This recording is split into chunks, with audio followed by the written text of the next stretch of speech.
Welcome to Separate Together, a podcast exploring what happens when we change not just how families separate, but how we think about legal separations altogether. Hosted by me, practicing family lawyer Melissa Bourgeois. And by me, definitely not a lawyer, Cody Dubb. And just a quick disclaimer, we like to remind our listeners that this podcast should not be taken as legal advice and it is for informational purposes only. Because everyone's relationship is different, please consult a legal professional if you have any questions. Hi. Hi. How are you? I am well for the first snowy day of the winter. First snow, first video recording, first... Right? A lot of firsts today. First awkward conversations on video. Wow. Who's awkward? Not me. Yeah, I'll speak for myself then. Well, I did think since we were doing video today, it might be helpful now that they can put a face to the voice, even though we sound exactly alike. Hopefully we don't also look alike too. For our listeners to get kind of more of a sense of who we both are and why we think we are confident and capable to talk about what it is that we talk about. Yeah. Well, I think that's nice. Yeah, we can absolutely dive into that one. Perfect. I mean, as always, I will start with you. We know your name. We know that you are a family lawyer. I guess where should we start? Maybe we could start with us and how we know each other. Yeah. Yeah. And I don't know if you want to tell that story. Well, I mean, it's a long story. We've been with each other in our orbits for quite a long time now. So I think, first and foremost, obviously, we are good friends. And I think, that's the starting point for you and I. The origin story of this relationship, is just that we have come in and out of each other's lives for, it's over a decade now, isn't it? Like 3 kids. I think 15 years. Yeah. 15 years. We'll call it 15 years. That's what I put on my passport renewal application. So on record saying 15 years is how long you've known me. Yeah, no, and that tracks. So, a little bit about me is that, people ask me where I'm from and it's always a bit of a loaded question. I'm a little bit of a nomad in terms of my parents kind of come from different provinces here in Canada. And so I got to spend a significant amount of time kind of traversing back and forth. And so I ended up doing all of my university studies out east. But then when it was really kind of time to start my career after 12 years of university, came 12 years. Yeah, and who paid for that? Thanks, Mom and Dad. Yeah. And still paying off a little bit those residual student loans. But yeah, so kind of that I came back after law school. So I had completed my law school and came back to Edmonton, and really that's when I met you. Actually, was through a really good friend, a mutual friend of ours. But I always say I have these kind of zings with certain people and just sort of know that they're pretty special. And then it's always fun to see how it reveals itself. And for us, I think, it's a pretty special one that we've got going on. I mean, we did start working together, so, it might be the end of the friendship soon. Yeah, I hope not. I hope not too. No, yeah, but it's the nature of relationships, right? Like this relationship has evolved and changed, and, we've grown together. We're going to continue to grow together. But, that's kind of, I think the starting point is how we met each other and just, at that time started supporting each other in our really unique ways. Yeah, I mean, and I was the complete opposite in the sense that I'm from here. I stayed here. I've never left here. I am very much of this place. Both my parents are. Yeah. And I did not do 12 years of school. I did my 4 years plus a little extra semester because I was screwing around. I didn't know that part. Yeah. Mm-hmm. Well, you can't be all work and no play. That's and fair. I might have been a little too much play and a little light on the work part, but just a half a semester to finish things off. And I have an arts degree, so we did not need much beyond the 4.5. That is a ubiquitous degree that a lot of people are like, and what do you do with that degree? And I would say I do everything with it, as the kids say, no regrets. Yeah. I loved my arts degree. I loved my time doing my arts degree. Mm-hmm. I remain an avid reader and will confess to recently becoming a romantasy reader for all my other romantasy girlies out there. Well, and that's, we've come to know that about you as well. Everybody does, unfortunately. Yeah. You will know that one fact, that one fun fact about me. I will get that out there in every single conversation I have. And then from the arts degree, I leapt immediately into sales and every kind of sales. People always ask me to specify, and that's so fun for me because I have literally sold everything. Giant buildings, tiny buildings, paper buildings, oil rigs, drilling rigs, textbooks, anything. Right. You have it, I'll sell it for you. And now I find myself in the very fun position of selling divorce. Yeah. But a very different kind of divorce. Yeah, exactly. Yeah. Was your, I assume that you went straight into being a lawyer from law school, but maybe I should not make assumptions. Yeah, no, my academic journey was a little bit different than yours. So I actually started my undergraduate degree in sociology. And that really, I think, kind of now anecdotally, I look back and at first I was like, what was that all about? But now, given my role and everything that we are doing over here, it really makes sense. And I always had this concept ever since I was young. I think I was 12 years old. I remember really clearly telling my uncle one day that I was going to be a lawyer. And he's my favorite uncle. He's this like sweet little French man. And he looked me in the eyes and said, I just got the shivers. And he held my shoulders and said, no matter how hard it is, he's like, you need to continue on that path. And so I don't come from an educated family. I mean, I was the first to graduate high school in our family and then kind of university. And then, I think I decided I needed to overdo it and get 4. So, that was kind of it. But what I really had were parents who instilled in me that the sky was really the limits, that my abilities were really profound, that I had an ability to learn and to process information, and that no matter what, they were going to support my academic endeavors. And they really, really did. So my journey took me to Montreal. I had the most privileged, 6 years of living in Montreal where I did my undergraduate, and then I wasn't quite ready for law school. I might have bombed the LSAT, or I don't even think I started it when I was completing my undergraduate, when one of my profs came up to me and said, hey, you know what? Like, I think you would be really, really well versed to pursue a master's in sociology. So that's what I did. So I had an extra 2 years of Montreal being in what I call kind of this like really wonderful egocentric time where I had seminars at 6 p.m. So I would be up at, 2 p.m. after spending evenings out in Montreal, and just really an opportunity for me to learn and grow is like that time that I see it. I wrote a lovely little thesis that probably only 5 people in this planet have read, which are my parents as well as myself and probably my thesis advisors. But I wrote a thesis on systems and how we process kind of, through culture, how we change kind of the landscape of the political landscape of our societies. So that again was just an exercise in wonderful just thinking through big things, having the time to think very slowly, having the time to just grow. And then I decided to take that leap towards law school. So that was the next step.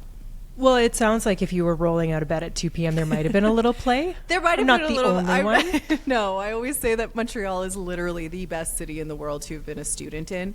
It's a super safe city. At that time, it was super affordable. So we really could just be, going to any show or anything at any point in time, there's 5 universities in Montreal, so there was a lot of us transients in and coming in through, so you'd just meet people from all over the world. So it was really, really a fantastic time. And then the serious studies had to happen to me. So learned a little bit differently the next 4 years. Yes. And then where did you do law school? So I went to Ottawa. So for those who geographically don't know, Ottawa is the next province over from Montreal, or from Quebec, I guess. And that I was really specific and targeted Ottawa because they had a particular program that they call the national program. So that one is a combined common and civil law degree. So Quebec in Canada has a really different legal system. It's called the civil law system. So that one comes down from France. It's very, very different. It's codified in a little book of laws. So it's a really different way of thinking, but you can't practice in Quebec without a civil law degree. But I think my spidey senses might have told me that, as fun as Montreal was, because that was the goal, I'm going to go to Ottawa for a couple more years and I'm going to move back to Montreal. But it really, I must have known something because I was like, well, maybe just take the civil one as well, because you might want to practice somewhere else. So the combined kind of opportunities of being able to do that joint program. So it was 2 degrees in the span of 4 years. But also it was such an astounding privilege to be able to go to law school in Ottawa because it's our national capital. And so there's the Supreme Court is there, the federal courts was there. So my experience of law school was really, really profound in understanding, again, like the breadth of how law impacts society and where we're all going with it. So Ottawa was a little bit sleepier than than Montreal, but it was really, really good because at that point I needed to really double down on my studies. And I mean, law school's no joke, my friends. It is what they tell you to do. Kim Kardashian's the first to let us know that. That is what they say about law school. Yeah. Maybe a little less play. But I do think, yeah, a smart move to be able to practice outside of Quebec because now you find yourself back in Alberta. Yeah. So that's kind of, that's our origin story. You and I was, landed back here. At the time I was married to a man who grew up here as well. So it was kind of this, when we were contemplating, well, where are we going to set down our roots? Where are we going to go? Like, what do we want from our futures? This seemed to be the best place. So that's where I started. I articled just across the street, actually, from where my offices have been. But, really started my career here and have absolutely no regrets as to, the outcome of that. So your path, however, was a little bit different from mine. So I was already married when we met. So my set was already kind of set up. And then, you were just in the start of your love story. That is true. But I don't think I got married too far after we met, right? No, you'd been together for quite a long time. Like you were definitely, we went to your engagement party. Well, and as I would have told Michael, we've been engaged for far too long. What are we waiting for? And then as the baby fever built, I was done with the wedding. Why are we bothering with this? Let's move right on to the babies. Yeah, but I think, that time I had the 3 kids. And I think we started having kind of our serious conversations when my youngest was about partnering more formally in work and I guess life as that happens. When my youngest was 2. Your oldest? No, my youngest. Because I remember we were talking about it when you were pregnant with your middle.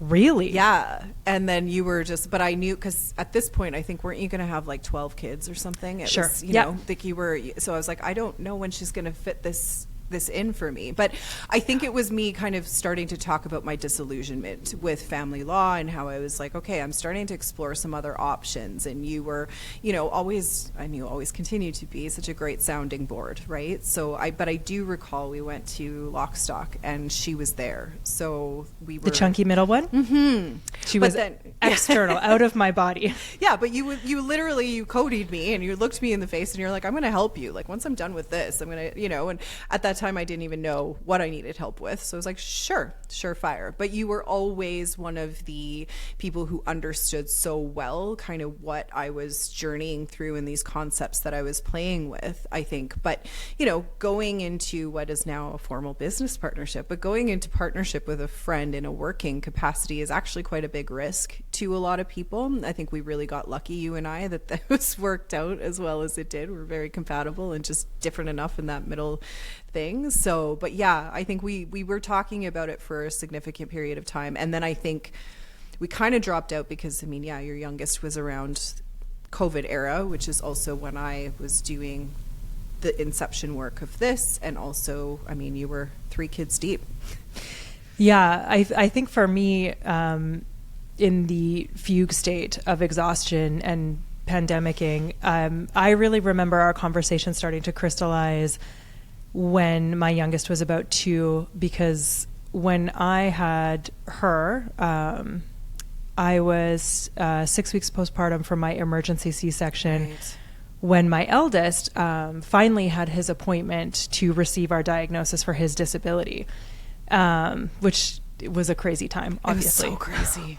Right in the middle of the pandemic. Yeah. So we received that diagnosis, and then we had kind of 2 years of getting our feet, getting out of the pandemic.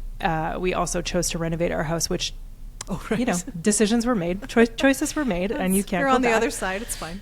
We're on the other side, yeah. But I think a lot of our real conversations, especially professionally, and like the decision came from me having had that experience of receiving a diagnosis for him and navigating that, and the the parallels, the literal parallels between receiving a diagnosis, raising a child with a disability, and divorce, and just everything that goes around. Like, my brain was exploding with this experience, and the like absolute desire to be effective and be involved in helping other people navigate what I would say periods of acute or extreme transition and stress. And that's where I was like, hey, I've been hounding you to hire me for years and years and years, and now I finally feel like I can bring something to the table. I can bring something to our clients that is useful, that is comes from a place of empathy, comes from a place of absolute drive to better a situation for you. And I don't know exactly what it's like. Obviously, I am still married, but just the side by side of that transitional period of having to make these decisions, not knowing what the outcome is, it all centering around your family, your children, their future, your future. Yeah. These are enormous decisions. There's no right or wrong answer. And I think the thing that struck me the most, that really bothered me, that I was like, sorry, there's always going to be a fire truck behind us. Someone will edit that out. Not going to be me, but the thing that struck me the most as a family who received a diagnosis, we not only the support was there in our community, was there in our families, but we also received FSCD funding. In our province, we call it FSCD funding, but we had actual dollars to put towards putting systems and structures in place and to assist us. And, when you and I talk about our clients, it's like we've had so many conversations about the myth of assemble your team, find your lawyer, find your therapist, find your parenting coordinator. But those things all have a dollar figure associated, and there is no funding. There's no social support system that's going to come into play and be like, hey, this is a total upheaval of not only your lives, but your children's lives. We're going to help you out by giving you some funding so you can hire a parenting coordinator, so you can go see a family counselor, so you can retain a lawyer, so you can, make this transition. There's just not that same system in place, and that felt like such an injustice to me. And that's why I was like, I am going to bother you to hire me. Yeah. Well, and that's the thing, right? It's just, you hit it exactly. Your personal journey, much like my personal journey, the importance is okay, well, now that we have this knowledge, what are we going to do with it? How can we, make things better for the world around us? And I think that is really kind of the juicy layer that you and I share, is that we're very genuinely curious about life, right? We are also very able and capable to research and come, and we're both confident people in our decisions just because our paths have allowed us to have that. But even we have had experiences where we felt very lost in the chaos of systems, right? Of something that is not just, okay, I'm going to the grocery store, this is a transaction, but this is impacting my life, and as you say, not just your life, the future of your whole family in your situation, right? So I think, that's where a lot of, the synergy between you and I comes from, is just okay, there's something here that isn't really kind of, the greatest situation, but what can we do to bring some clarity to it, and hopefully some relief, which is, I think, what we've been able to kind of create in the, 3.5? I mean, I always say that I'm going to be the one responsible for your youngest, therapy bills, when she's like, remember when you put me in daycare and just left me behind to pursue all of this? But she loved it. I know she did. I know. She was bossing those other little kids around. Yeah, but I just thought it was so tender, because you went from literally full-time mom to the day after. I remember it. You were just so driven, and you came in here and it was just we're doing this. Let's go. Right. So yeah. And we didn't know what we were doing. I mean, exactly. We just, we had this thing, this waiver. So what? Now what? Yeah. And I mean, I think I hope if there is any one takeaway that our clients have from us, it is our genuine desire to be effective and to be helpful. And to be empathetic and to understand them, and that we genuinely have their best interests at heart. And I think that's what makes us both different in this space. I mean, there is no shortage of family lawyers who are empathetic and who genuinely care. Sure. the problem is that they exist in a system that just does not allow them to be effective at the same time. And it's kind of one of those things, at least that I've noticed, is like the more you care, the harder it is for you. If you're willing to kind of toss that out the door and take your bags of money and run, great. We have a system for you. You know, like there is no shortage of clients for you. There is no shortage of people out there who are looking to punish the other one. But for those people who don't want that, it doesn't exist. Well, and the ability to enact systemic change, which is what is a long game, right? I mean, you know, we know we're at this together for the next 30 years, 40 years, however long, right, it takes to kind of permeate. But that is also a distraction, I think, to a lot of people. They just, you know, don't maybe have the time or space to be considering alternative ways to approach things the way that we have. So... Yeah. And I mean, I think that's like where I see your master's, your education, like really coming into play, is like, it really is that understanding of systems, the interplay of systems, and then the sociological ripples of those systems. And I think like I have that personally, you know, just with my lived experience. And then again, going back to my arts degree, in a very narrative way. Like I understand that narratively, but I don't have the educational expertise that you bring to it.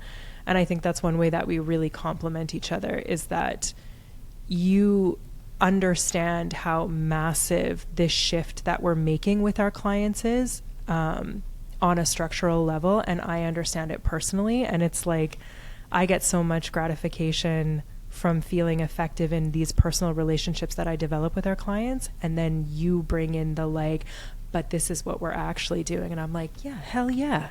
Yeah.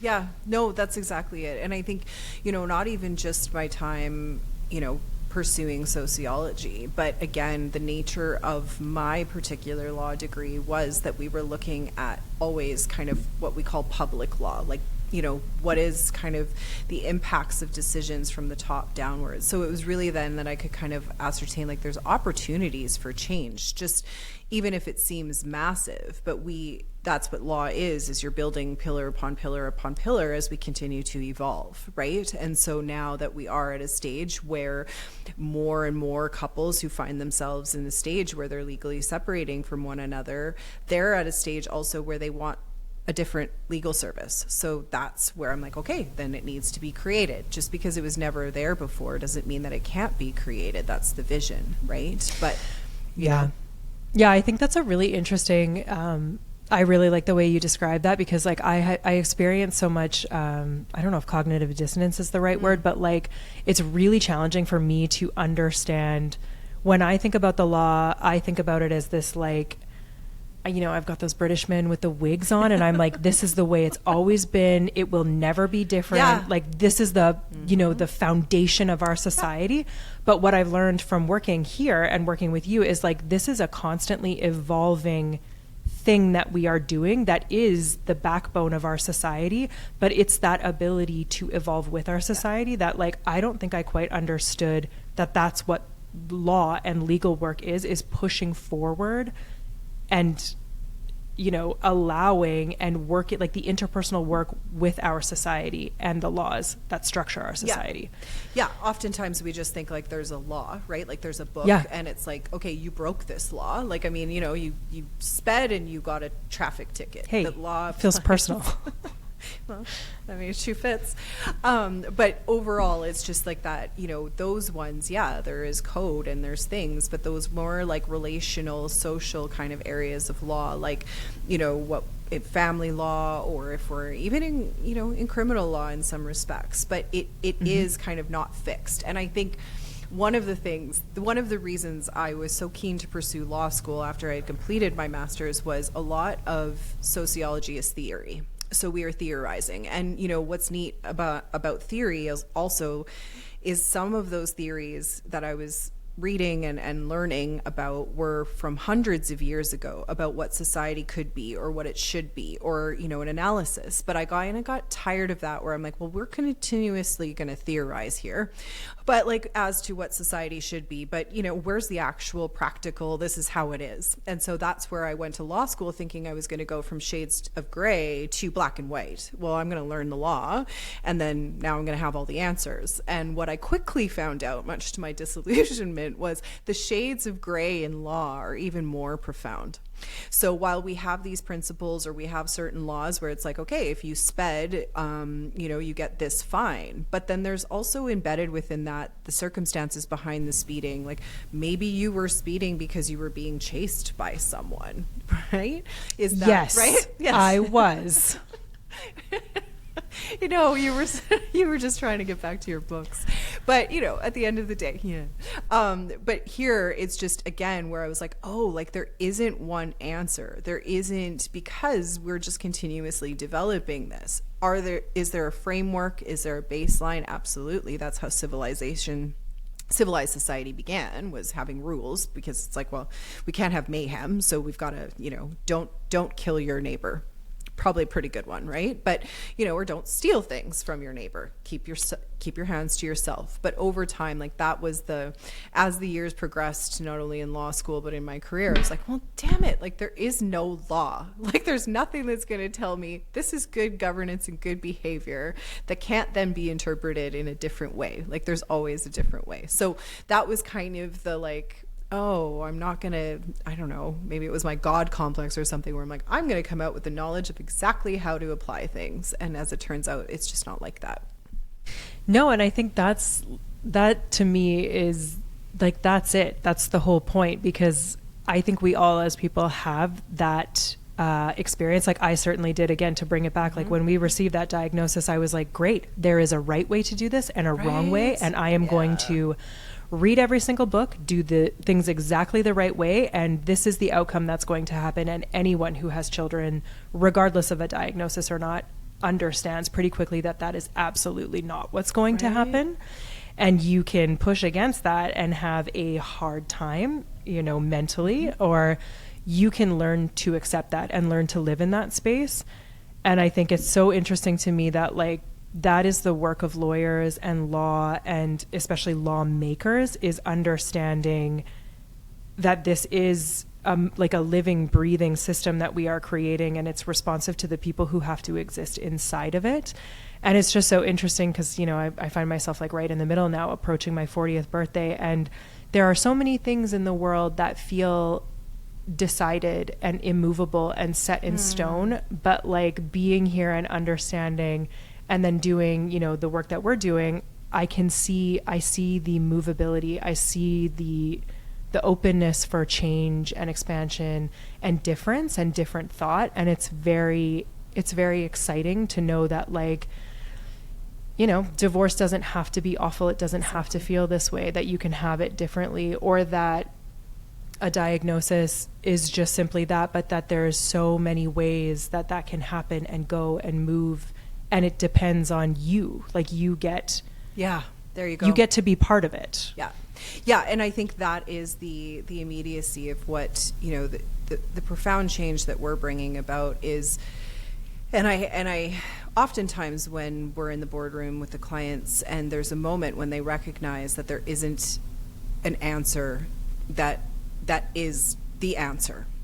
And once I've walked them through the laws and how the law will help you and whatever, but it's not telling you this is how you're raising your children. So from age 2 to 5, you will do these things. And there's a lot of vulnerability that comes from that. I call it adulting. Like I came to my own moments of adulting being like, darn, I'm the one responsible for this, right? So I think that part of it, this kind of concept that your lawyer was going to tell you the answers, and that is a promise that I think we try to make to our clients, and many of us very sincerely. But at the end of the day, we each are still in acute need of like being responsible for our own lives. And that's what our clients are showing every day, of being like, okay, so we're still going to have to decide what time bedtime is.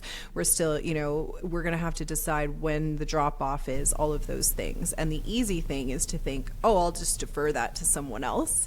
But human behavior is so complex, they can't possibly see every single nuance. And I think it's, to your point, you could get a diagnosis, or the law can kind of give you a framework of how to process that information, but you will still need to do it. Yeah, exactly. I mean, you absolutely nailed it. Yeah. And I think the thing that we always try and do, because I had a very, very similar experience where when we did receive the diagnosis, I was like, okay, great. So do I make all of these choices? And our diagnostician, our assessor was like, oh, no, there's no choices to be made. You can do anything. And I was like, oh, I don't love that. Right? Like I needed you to print out the plan and then I would execute it to a T. And then it genuinely took me 2 years to not feel terrified at the prospect of not having a plan, and instead feel excited at the fact that there was no plan, and the actual joy was in the unfolding, was in the getting to know and see and love this child. And like, it's, you know, it's very similar, like with our clients, there's that moment of like abject panic of like, no, we hired you to decide for us, to do this for us. And you're like, but actually, if you make these choices, the flower that, you know, the fruit that emerges is like, the sweetness is in the fruit of you doing it, of you doing the work, and of taking the control over the decision making and not letting it control you. And like, again, it's not to say that there's not answers within, you know, the value that you had of having, you know, this expert who was like, from my level of expertise, this is how I understand to deal with these types of things. And it's the same in law, but oftentimes, because the law is created in this equal balance, right? Because you see the scales of justice. So it's always supposed to balance itself. And so no matter what, there can't be one answer, because it can't be one size fits all, right? Yeah. So then you have to find yourself within it, which our clients are brilliant at. Once I position them and say, this is the limits though, right? Here's the framework of spousal support, and here's why there's a range, and here's why you would likely fall within this range and this range, because you share similar facts to family X and family Y. But at the end of the day, your nuances will be the ones that decide which one is the more appropriate one for you. And that is, I think, the utility of using expertise, of using, you know, principles of law and all of these things to help build that. I call it the foundation, and then our clients build the framework, right? But the foundation can help you. The law, me as the practitioner will say, like, we have this confine that you have to, you know, we have to define what parenting is, but what the day-to-day stuff looks like, that's you, babies. Yeah. And they're like, okay, all right, okay, right. Yeah, exactly. Yeah. And I think it's very similar with a diagnosis. Like, this is a fact and this is a starting position, right, but everything else around it is you. It's the magic of your family, the magic of that child and their siblings and everyone else involved. Yeah. And I think it's, you know, when we're talking to our clients, it's like, we can build you a box, but you don't want to live in a box. No. You want to live in whatever it is that you want to make. So you know, there's caution in being like, when you get overly prescriptive, when you find yourself in the traditional system and it is suddenly telling you like, pickup is between 6:15 and 6:31 a.m. And if you fall outside of that, you are in breach of blah, blah, blah, blah, blah. And that's where the box starts to feel like a shoebox, and that's not comfortable for anyone. Yeah. Well, and that's what became so impossible in my traditional career was, you know, you would spend months getting to the point where you would get finally in front of a judge who would make a court order and would say, okay, it is this. Here's your prescription on how to live well, or whatever it is, whatever they define. And then it's this, but because human behavior is what it is, I always felt like it was a series of whack-a-mole, because we couldn't foresee everything. So if you want to be deviant, or you're like, well, that was, you know, that's not in the order, so I'm going to, right? So all of a sudden, your best laid plans of thinking that you're going to have an actual document that's going to tell you how to live life from start to finish, you wake up at this time and you do this, again, is there. And I acknowledge from my own experience how much of a free fall that feels like when you're just like, oh, I'm going to have to adult my own life. Okay. All right. But with that knowledge of, you know, there's no one else that's going to be able to do it for you. Now, of course, judges do their best there are certain people that's just impossible to do for themselves for their own reasons. But, you know, more and more and more of us are like, okay, fine. There is no magic wand. I've been searching for it my whole life. Okay. Right. So. Yeah. Although, you know, when it comes to the social media thing, I'm still waiting for an expert to swoop in and tell me exactly what to do. But we got a couple of years. Yeah, we do. Well, and it's not to say that there's not like obviously there's experts, right? Like there are experts. There's reasons why these, you know, that we explain law, and that law is, you know, kind of that guiding point for you. But to think that it can apply to you in the same way that it can to me, it's not going to, right? Yeah. So. And I think, you know, we've already touched on this many times, but like one of the biggest sociological shifts is disabusing our clients of the notion that a lawyer should be doing that for you. You know, it's not the way that relationship should happen. And I think that's one of the biggest differences between us and the traditional system is like, we don't go in with the understanding that we're going to make all of these decisions for you. And that empowerment that comes from making those decisions for yourselves are the ripples that we see from our families going outward. Yeah. But also with the comfort, again, of like having some guiding points, some kind of blueprint, right? Same thing with the diagnosis. Like you're like, oh, okay, I know how to situate this. And then I know how to kind of look for more information if my nuance is a little bit different, all of that kind of stuff, right? So, yeah, so it's just, I don't know. It's all really interesting. It's all really interesting. Things that we do. So I think we really just wanted to kind of, you know, I think we've kind of swum in a different stream here today, but we just wanted to kind of, you know, this is who we are. We are just two dames who, you know, love each other quite a lot and really kind of, you know, care a lot about the world around us and what we can do to kind of, you know, help promote some positive change. And now that we have our own lived experience to share with all of you, the experiences that we get to have every single day, it, you know, we're really hopeful that something resonates out there with any of you kind of listening. And yeah, thanks for looking at our faces. Now you know what we look like. Now you know what we look like. So I don't know. Yeah, that was kind of... That's it. There it is. Okay. That's it. Thank you for listening to today's episode of Separate Together. If you like what you hear or think someone else might, please rate and review us and tell your friends to tune in. You can find us at onefamily.law.